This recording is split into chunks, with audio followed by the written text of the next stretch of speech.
ಯಾರ್ಯಾರು ನನ್ನ YouTube channel ನೋಡ್ತಾ ಇದ್ದೀರೋ ಅವರಿಗೆಲ್ಲ ಮನಸ್ಸಿಂದ ಥ್ಯಾಂಕ್ ಯು ವೆರಿ ಮಚ್.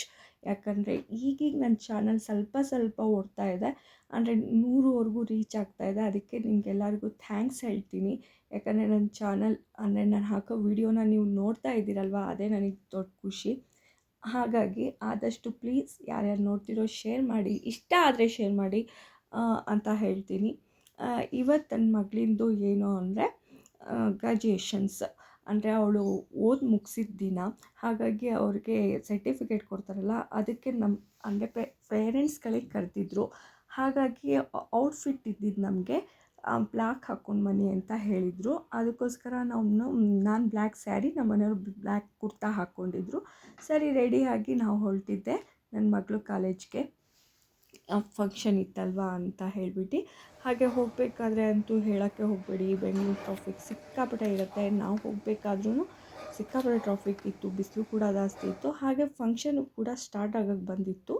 ನಾವು ಹೋಗಬೇಕಾದ್ರೆ ಸ್ಟಾರ್ಟ್ ಆದಾಗಲೇ ಸ್ವಲ್ಪ ಹೊತ್ತು ಹೋಗೋಣ ಅಂತ ಅಂದ್ಕೊಂಡು ನಾವು ಮನೆಯಿಂದ ಹೊರಟ್ವಿ. ಆದರೆ ಟ್ರಾಫಿಕ್ಕಿಂದ ಇನ್ನೊಂದು ಸ್ವಲ್ಪ ಲಾಂಗೇ ಆಯಿತು ಅದು. ಫಂಕ್ಷನ್ಗೆ Anupam Kher ಕರೆಸಿದ್ರು.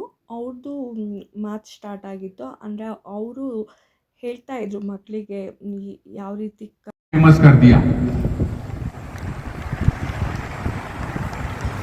But one thing which I always kept in mind, never stop dreaming.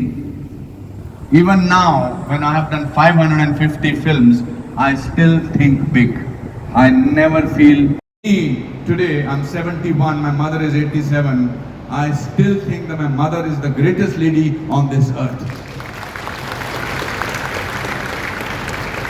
So always remember, you may become anything in the world, but if you don't have the blessings of your parents, your success is incomplete. You are not a successful person. Always remember, give them importance. ಮಾತಾಡ್ಬೇಕಾದ್ರೆ ಒಂದು ಮಾತಾಡ್ತಾಯಿದ್ರು. ಏನು ಅಂದರೆ ಅವರು ಒಂದು ಫಿಲಮಲ್ಲಿ ನಿಜವಾಗ್ಲೂ ಎಷ್ಟು ದೊಡ್ಡ ಸಾಧನೆ ಮಾಡಿದ್ದಾರೆ ಅಂದರೆ, ಎಷ್ಟೆಷ್ಟು ಅವಾರ್ಡ್ ತೊಗೊಂಡಿದ್ದಾರೆ, ಅವ್ರು ಎಷ್ಟು ಸಾಧನೆ ಮಾಡಿದ್ದಾರೆ, ಅವ್ರು ಬಂದು ಅಂದರೆ ಎಷ್ಟು ಅವ್ರು ಫಿಲಮ್ ಲ್ಯಾಂಡಲ್ಲಿ ತುಂಬ ಇದು ಮಾಡಿದ್ದಾರೆ. ಆದರೂ ಅವರು ಹೇಳಿದ್ದೇನು ಅಂದರೆ, ನಿಮ್ಮ ತಂದೆ ತಾಯಿನ ನೆನೆಸ್ಕೊಳ್ಳಿ, ನೀವೆಲ್ಲಿದ್ರೂ ಅವರಿಂದ ನೀವಿದ್ದೀರಾ ಅಂತ ಯಾವಾಗಲೂ ಇದು ಮಾಡ್ಕೊಳ್ಳಿ ಅಂತ ಹೇಳಿದರು. ನನಗದು ಕೇಳೋ ಒಂಥರ ಆಯಿತು. ಈಗಲಿನ ಟೈಮಲ್ಲಿ ನಾವೇನೇ ಮಾಡಿದ್ರು ಮಕ್ಕಳಿಗೆ ತಂದೆ ತಾಯಿಯಾಗಿ ಇದಿರಲ್ಲ. ನಾನು ಮಾಡಿಕೊಂಡೆ, ನಾನು ಮಾಡಿಕ್ಕೆ ಆಯಿತು ಅನ್ನೋದೇ ಮಕ್ಕಳು ಜಾಸ್ತಿ. ಯಾಕಂದರೆ ನಾನು ಓದಿ ನಾನು ಈ ಪೊಸಿಷನಲ್ಲಿದ್ದೀನಿ ಅಂದರೆ ನನ್ನ ಅಂದರೆ ಹೇಳ್ತಾರಲ್ಲ, ಏನಂತ ಹೇಳ್ತಾರೆ, ನನ್ನ ಬುದ್ಧಿಶಕ್ತಿಯಿಂದ ನಾನು ಬಂದಿದ್ದು ಅಂತ ಹೇಳ್ತಾರೆ ಮಕ್ಕಳು, ಈಗಲಿನ ಮಕ್ಕಳು. ಆದರೆ ಅವ್ರು ಇಷ್ಟೆಲ್ಲ ಮಾಡು ಕೂಡ ಅವ್ರ ತಂದೆ ತಾಯಿಗೆ ನೆನೆಸ್ಕೊಂಡು, ಇಲ್ಲ ನನ್ನ ತಂದೆ ತಾಯಿಯಿಂದ ನಾನು ಇಲ್ಲಿದ್ದೀನಿ ಅಂದಾಗ ನನಗೆ ಆಶ್ಚರ್ಯ ಆಯಿತು ಅವ್ರ ಮಾತು ಕೇಳ್ಕೊಂಡು, ಈಗಲೂ ಈ ಥರ ಜನ ಇರ್ತಾರಾ ಅಂತ. ಹಾಗೆ ಅಂದರೆ ಮಕ್ಳಿಗೆ ಬುದ್ಧಿ ಹೇಳ್ತಾಯಿದ್ರು. ಈಗಲಿನ ಮಕ್ಕಳು ಬುದ್ಧಿಯಲ್ಲಿ ಕೇಳ್ತಾರೆ, ಅವ್ರ ಮಾತೇ ಕೇಳ್ತಾರೋ ಇಲ್ವೋ ಗೊತ್ತಿಲ್ಲ. ಅಂಥದ್ರಲ್ಲಿ ಅದೆಲ್ಲ ಇಲ್ಲ. ಅಂದರೆ ಏನು ಇದು ಅಂದರೆ, ಮಕ್ಕಳು ಇಲ್ಲಿವರೆಗೂ ಬಂದು ಎಜುಕೇಷನ್ ಎಲ್ಲ ಆಗಿದ ಮೇಲೆ ಒಳ್ಳೆ ಪೋಸ್ಟಿಗೆ ಹೋಗಿ ಒಳ್ಳೆ ಕೆಲಸ ತೊಗೊಳ್ತಾರಲ್ವ, ಅದೇ ಎಲ್ಲರಿಗಿಂತ ದೊಡ್ಡ ಖುಷಿ ವಿಚಾರ. ಅದಿದ್ದರೆ ಸಾಕು. ಅವರು ಒಂದು ಪೊಸಿಷನಲ್ಲಿ ನಿಂತ್ಕೊಂಡು ನಾನು ಸಾಧನೆ ಮಾಡಿದೆ ಅಂತ ಹೇಳಿ ಲೈಫಲ್ಲಿ ಯಾರ ಕೈ ಕೆಳಗೂ ಇರಲ್ಲ. ಹಂಗೆ ಅವ್ರದ್ದೇ ಒಂದು ಇದರಲ್ಲಿ ಇರ್ತಾರಲ್ವ, ಅಂದರೆ ಏನೇ ನೋಡಿದರೂ ತೊಗೊಳಕ್ಕಾಗೋದು, ಏನು ನೋಡಿದರೂ ತೊಗೋಬೋದು ಅನ್ನೋ ಅಷ್ಟು ಧೈರ್ಯ ಬರುತ್ತಲ್ಲ, ಅಷ್ಟು ಸಾಕು. ತಂದೆ ತಾಯಿ ಅದೊಂದೇ ಮಾಡೋಕ್ಕೆ ಇಷ್ಟಪಡೋದು, ಯಾರ ಹತ್ರನೂ ಇದಾಗಬಾರ್ದು ಅನ್ನೋದೇ ತಂದೆ ತಾಯಿಗೊಂದು ಇಷ್ಟ ಇರುತ್ತೆ. ಆ ಥರ ಕಷ್ಟಪಡೋದೇ ಇದಕ್ಕೋಸ್ಕರ, ಮಕ್ಳಿಗೆ ಓದಿಸಿ ಅವ್ರ ಕಾಲ ಮೇಲೆ ನಿಲ್ಲಿ ಅನ್ನೋದೇನಕ್ಕೆ ಅಂದರೆ ಇದೇ ಒಂದು ಕಾರಣಕ್ಕೋಸ್ಕರ. ಈ ಥರ ಜನ್ರೇಷನ್, ಈಗಲಿನ ಮಕ್ಳಿನ ಜನ್ರೇಷನ್ಗೂ ಮೊದಲು ಇರೋ ಮಕ್ಳಿನ ಜನ್ರೇಷನ್ಗೂ ತುಂಬ ಚೇಂಜ್ ಇರುತ್ತೆ. ಆದರೆ ನಾನು ಹೇಳೋದೇನು ಅಂದರೆ, ಇಷ್ಟೆಲ್ಲ ಮುಗಿಸ್ಕೊಂಡು ಬಂದಿದ್ದೀರಾ, ಮುಂದೆ ಕೂಡ ಇದೇ ಧೈರ್ಯದಿಂದ ಇದೇ ರೀತಿ ಏನಾದರೂ ಸಾಧನೆ ಮಾಡಿ. ನೀವು ಸಾಧನೆ ಮಾಡಿ ನನ್ನ ತಂದೆ ತಾಯಿ ಅಂತ ಬರೀ ನೆನೆಸ್ಕೊಂಡ್ರೆ ಸಾಕು, ಏನೋ ಒಂಥರ ಖುಷಿ ಆಗುತ್ತೆ. ನನ್ನ ತಂದೆ ತಾಯಿ ಮಾಡಿದರು ಅಂತ ಹೇಳೋದು ಬೇಡ, ಹೇಳಿದರೆ ಸಾಕು, ಇವ್ರ ತಂದೆ ತಾಯಿ ನಮ್ಮಮ್ಮ ಅಪ್ಪ ಈ ಥರ ಕಷ್ಟಪಟ್ಟು ನಮಗೆ ಈ ಥರ ಮಾಡಿದರು ಅಂದರೆ ಸಾಕು. ಇಲ್ಲ ಅವ್ರ ಮನಸ್ಸಲ್ಲಿ ಇಟ್ಕೊಂಡ್ರೆ ಸಾಕು, ಇಷ್ಟು ಥರ ಮಾಡಿದಾರಲ್ಲ ಅಂತ. ಅದಕ್ಕಿಂತ ಬೇರೆ ಖುಷಿ ಏನೂ ಇರಲ್ಲ ತಂದೆ ತಾಯಿಗೆ. ಈ ಥರ ಇತ್ತು ಇವ್ರದ್ದು ಇದು. ಅಂದರೆ ನಾನು ಇಲ್ಲಿ ಹೋದಾಗ ಈ ಮನುಷ್ಯ ಮಾತಾಡಿದ್ದು ನೋಡಿ ನನಗೆ ಅನಿಸಿದ್ದು ನಾನು ನಿಮ್ಮ ಹತ್ರ ಶೇರ್ ಮಾಡ್ಕೊಳ್ತಾ ಇದ್ದೀನಿ.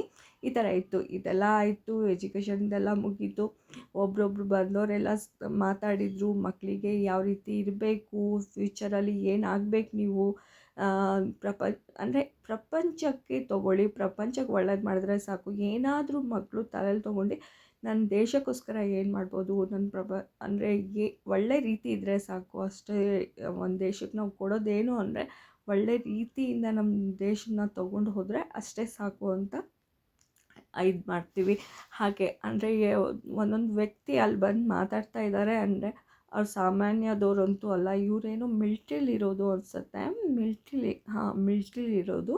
ಅವರು ಕೂಡ ಬಂದಿದ್ದರು. ಏನೋ ಮಿಲ್ಟ್ರಿಲಿ ದೊಡ್ಡ ಆಫೀಸರು, ಏನು ಅಂತ ನಂಗೆ ಸರಿ ಗೊತ್ತಾಗಿಲ್ಲ.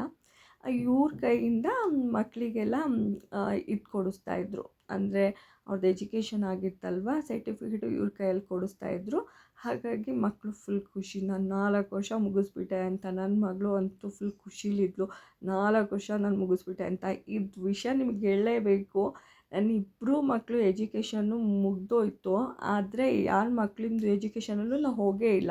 ಯಾಕಂದರೆ ಕೊರೋನಾ ಟೈಮ್ ಇತ್ತು, ಕೊರೋನಾ ಟೈಮಲ್ಲಿ ಹೋಗಂಗೆ ಇದ್ದಿಲ್ಲ, ಹಾಗಾಗಿ ಹೋಗೇ ಇಲ್ಲ ನಾವು. ಇದನ್ನು ಅಂದರೆ ಇದೇ ಲಾಸ್ಟ್ ಟೈಮ್, ಅಂದರೆ ನನ್ನ ಚಿಕ್ಕ ಮಗಳಿಂದೇ ನಾವು ನೋಡಿದ್ದು ಹೋಗ್ಬಿಟ್ಟು. ಅಂದರೆ ಸರ್ಟಿಫಿಕೇಟ್ ಕೊಟ್ಟಿದ್ದು ಇದೇ ವರ್ಷ ನಾವು ನೋಡಿದ್ದು. ಇದಾಗಿದ್ಮೇಲೆ ಏನು ಮಾಡ್ಕೊಂಡ್ವಿ, ಊಟ ಇತ್ತು, ಊಟಕ್ಕೆ ಹೋದ್ವಿ. ಊಟ ನಾನ್ ವೆಜ್ಜು ಇತ್ತು ಮತ್ತು ವೆಜ್ಜು ಕೂಡ ಇತ್ತು. ನಾವು ತೊಗೊಂಡಾಗ ನಾನ್ ವೆಜ್ ತೊಗೊಂಡ್ವಿ. ಒಂದು ಪಾಸ್ತಾ ಇತ್ತು, ಆಮೇಲೆ ಚಿಕನ್ ಪರೋಟ, ಆಮೇಲೆ ಇದು ಜೋಳದ್ದು ಏನೋ ಮಾಡಿದರು, ಎಲ್ಲ ಓಕೆ ಚೆನ್ನಾಗೇ ಇತ್ತು. ಬಿರಿಯಾನಿ ಮಾಡಿದರು, ಆಮೇಲೆ ಸ್ವೀಟ್ ಮಾಡಿದರು. ಇದೆಲ್ಲ ನಾವು ತಿಂದ್ಕೊಂಡು ಸ್ವಲ್ಪ ಹೊತ್ತು ಫೋಟೋ ಗೀಟೋ ತೆಕ್ಕೊಂಡು ಮಕ್ಳ ಜೊತೆ ಅಲ್ಲಿಂದ ಹೊರಟ್ವಿ. ಎಲ್ಲ ಸ್ವಲ್ಪ ರುಚಿ ನೋಡಿ ತಿಂದ್ಕೊಂಡು ಅಲ್ಲಿಂದ ಮಕ್ಳ ಜೊತೆ ಫೋಟೋ ಗೀಟೋ ತೆಕ್ಕೊಂಡು ಬಂದ್ವಿ. ಆಮೇಲೆ ಅವರಿಗೆ ಮ್ಯೂಸಿಕ್ ಅಂದರೆ ಹಾಡು ಹೇಳೋರಿಗೆ ಯಾರಿಗೋ ಕರೆಸಿದ್ರು, ಹಾಡು ಹೇಳೋರು ಕೂಡ ಯಾರೋ ಬಂದಿದ್ದರು. ಆರ್ಕೆಸ್ಟ್ರಾ ಥರ ಅಲ್ಲ, ಏನೋ ಒಂದು ಇದಿತ್ತು, ಫಂಕ್ಷನ್ ಇತ್ತು. ಅದು ಕೂಡ ಮಕ್ಕಳು ಮುಗಿಸ್ಕೊಂಡು ಬಂದರು. ಅವರಿಗೂ ಸಾಕಾಗಿತ್ತು, 4 ವರ್ಷ ಓದೇನೋ ಮುಗಿಸಿದ್ದಾರೆ, ಮುಂದಕ್ಕೆ ಏನು ಮಾಡ್ತಾರೆ ನೋಡೋಣ. ಹೇಗೆ ಅವರು ಮುಂದೆ ಅಂದರೆ ಕಷ್ಟಪಟ್ಟು ಓದಿರ್ತಾರೆ, ಯಾವ ರೀತಿ ಕೆಲಸ ಸಿಗುತ್ತೆ, ಯಾವ ರೀತಿ ಮುಂದೆ ಬರ್ತಾರೆ ನೋಡೋಣ. ನಾನಂತೂ ಹೇಳೋದಷ್ಟೇ, ಮುಂದಕ್ಕೆ ಒಳ್ಳೆ ಕೆಲಸ ಸಿಗಲಿ, ಈ ದೇಶಕ್ಕೆ ಏನಾದರೂ ಒಳ್ಳೇದು ಮಾಡಲಿ ಅಷ್ಟೇ. ಮತ್ತೆ ಸಿಗೋಣ, ಟೇಕ್ ಕೇರ್.